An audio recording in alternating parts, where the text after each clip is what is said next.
We're here today to stand that Minnesota will protect their neighbors, to tell those folks who are out there who are too scared to send your children to school, who are too scared to visit a local business. salaamullaahi calaykum ikhyaaray waa mar kale barnaamijkeeni falanqaynta arrimaha Mareykanka waa markii koowaad oo aanu hawada ku kulmayno maanta qodobada aan idinku hayo waxa kamida hogaamiyaashii ama leaderskii state-ka Minnesota way kaceen waxayna u guntadeen bulshada Soomaaliyeed ee dhibanaha u ah maamulka madaxweynaha Mareykanka Donald Trump in ay difaacaan ayay u guntadeen xilli wararku ay sheegayaan askartii Ayey ee loo soo diray isteediyada Minnesota iyo Ohio in ay bulshada Soomaaliyeed iyo caddaanka ay abaabuleen in ay ka adkaadeen laakiin madaxweynaha Mareykanka hadda uu qorsheynayo in uu kordhiyo kumanaan askarta Ayeyna uu u soo diro isteediyada Soomaalida ay ku badan tahay ee Minnesota iyo Ohio. Governorka state-ka Minnesota Governor Tim Walz ayaa digniintii u dambeysay u diray madaxweynaha Mareykanka sidoo kale waxaa ka barbar hadlayay maayarada labada magaalo ee mataanaha ah ee St. Paul iyo Minneapolis iyaguna digniin la mid ah ayayna u direen waxayna ugu baaqeen shacabka state-ka Minnesota in ay u midoobaan canaasirta uu soo dirayo madaxweynaha Mareykanka state-ka Minnesota aan dhageysano Governor Tim Walz oo buudka la dulmaray madaxweynaha Mareykanka Donald Trump kuna sheegay xiisadan Soomaalida uu ku kicinayo in uu doonayo in uu ra'yul caamka ama headlineska warbaahinta Mareykanka uu kaga duwo fadeexada iyo fashilka uu dhax fadhiyo. In Minnesota, we'll prosecute criminals because of their actions, regardless of their race, their background, their immigration status. That's right. But we'll never target people because of those things. The distinction matters. When law enforcement is driven by profiling or intimidation, it undermines all the trust in the community. It makes us less safe, and it pulls resources away from doing the real work of crime. Minnesota is not going to play along with their strategy. Will not allow our communities to be used as political theater or for their personal benefit. I think it's pretty clear to all of us exactly what this president is doing. He's targeting states and communities that he has a national political fight against and that he doesn't agree with. It's also a distraction from his own personal crimes that are out there being investigated while he's harassing others. Ikhyaaray waa dhageysateen Governor Tim Walz wuxuu yiri aan u macnaynay dadka Ingiriiska aan aad u fahmaynin wuxuu yiri madaxweynaha Mareykanka wuxuu rabaa in uu kala qaybiyo dadka ku dhaqan state-ka Minnesota isagoo bulsho gaar ah beegsanaya wuxuu doonayaa in uu kala qaybiyo anaga wuxuu yiri haddaan nahay madaxda state-ka Minnesota dambiilayaasha dambigooda ayaan u ciqaabnaa ama aan ku xukunaa anaga oon fiirinaynin ama tixgelinaynin jinsiga ay ka soo jeedaan ama isirkooda aan u fiirinaynin laakiin madaxweynaha Mareykanka taa cagsigeeda ayuu u isticmaalaya wuxuu ka dhigtay arrin uu ku kiciyo taageerayaashiisa uu ku kiciyo ayuu ka dhigtay jinsiyadaha ama dadka gaarka communitieska gaarka ee uu beegsanayo taana kama yeelayno ayuu yiri madaxweynaha yani inuu ka dhigo state-ka Minnesota ama communitieska qaar inuu ka dhigo political theater yani meel campaignkiisa ama ololihiisa siyaasadda uu dhaxmarsado inuu bulshooyinka qaar uu ka dhigto ka yeeli mayno ayuu yiri haye. So as Minnesotans, on January 1st, your healthcare costs are going to skyrocket. Groceries aren't any cheaper. Your community's no safer. And we have people that won't even communicate the most basic things amongst law enforcement as we've always worked together. And it never mattered before who the administration was until this one. So this is what happens when your own federal government wages war against you. This is what happens when they target communities for their own benefit. This is what happens when they scapegoat.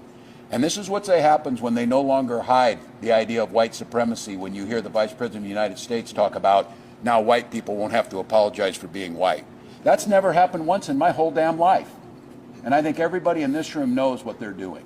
So we're here today to say enough of this. We're here today to stand that Minnesota will protect their neighbors, to tell those folks who are out there who are too scared to send your children to school, who are too scared to visit a local business, who are too worried about maybe picking up extra food during the holidays at the food banks. We will do all we can to make those corridors safe for you, to make sure you're able to do what you need to do. So I'm grateful for the leadership in this room. I'm grateful that the folks who have been standing up time and time again. I'm grateful to our faith community that took this out of the political realm and made this about humanity. waad maqasheen wuxuu ka sheekeeyay madaxweynaha inuu fashilkiisa uu ka dhuumanayo in maciishadii ay kor u kacday nolosha ay ku adkaatay dadka Ameerikaanka state-ka Minnesota inuu amni darro ka abuuray in hay'adihii federaalka iyo dadkii shacabka ay isku dhacayaan marka yacni wuxuu taagan yahay governor Tim Walz arrintaasi state-ka Minnesota ka shaqayn mayso in caruurtii iskoolka ay aadi waayaan in dadkii cunto ay banaanka ka soo iibsan waayaan in dadka yacni la argagixiyo oo yacni si xor u socon waayaan socon mayso yiri socon mayso sidoo kale hogaamiyaasha ka hadlay aysta ku soo foole state-ka Minnesota waxa kamid ah maayarka magaalada Minneapolis maayar Yacquub ayaa isagana si adag uga hadlay in ays fara badan ay ku soo fooleedahay state-ka Minnesota laakiin ay u diyaarsan yihiin kana difaaci doonaan communities-ka gaarka ah ee madaxweynaha Mareykanka Donald Trump uu bartilmaameedsanayo oo ay ugu horeyso jaaliyadda Soomaaliyeed isagana aan dhageysano governor Yacquub hadalka adag ee ugu digay madaxweyne Trump iyo askarta ays. I am increasingly concerned because of the chaos that is being caused by these ICE agents that somebody is gonna get seriously injured or killed. Somebody is gonna get seriously injured or killed. And whether that is an ICE agent or a community member, we all know the tinderbox that could explode because of it. We all know that the federal government is looking for reasons to deploy more and more people to Minneapolis and blue cities around the country. We all know that we cannot afford to lose a single Minneapolis resident because they showed up and decided to protect their neighbors, because they showed up and decided to express their constitutional right to free speech. And so that concern is deep. It is held, by the way, not just by me and our residents and the people who are standing up behind me. The concern about getting somebody killed is also held by our police officers.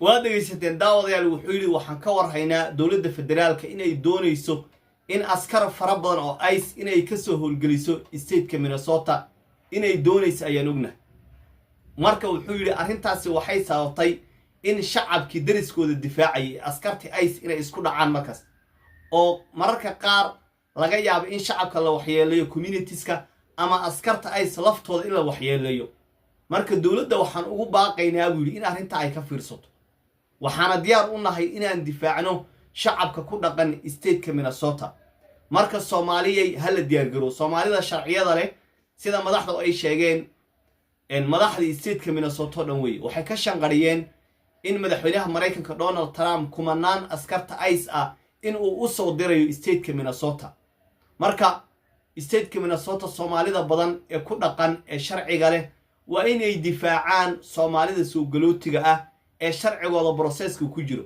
kuwa green card-ka sugaya kuwa derbi ka boodka ee nolol doonka ah waa inay difaacdaan isku duubnaataan maalmihii la soo dhaafay waxaan arkaynay magaalooyinka ee Columbus Ohio iyo sidoo kale magaalada Minneapolis inay aad u soo baxayeen cadaanka Soomaaliya ay xageed jirtaan ma cabsanaysaan Soomaalidii muwaadiniinta ahayd ee citizen-ka ahayd guryahay fadhiyaan ma soo baxayaan qaarkood xataa ganacsigooda ma furaan war cadaankii iyo dadkii waddanka u dhashay ayaa idin berber taagane soo baxa oo wadna iska raadiya oo dhiiranaada oo indhaha shita intaasaan jeclaystay inaan idinla wadaago wixii ka soo kordha arrimaha Mareykanka halkan ayaanu ku soo gudbin doonaa hadduu alla idmo waa saaxiibkiin Captain Serious oo idin isma dhaafno wassalaamu calaykum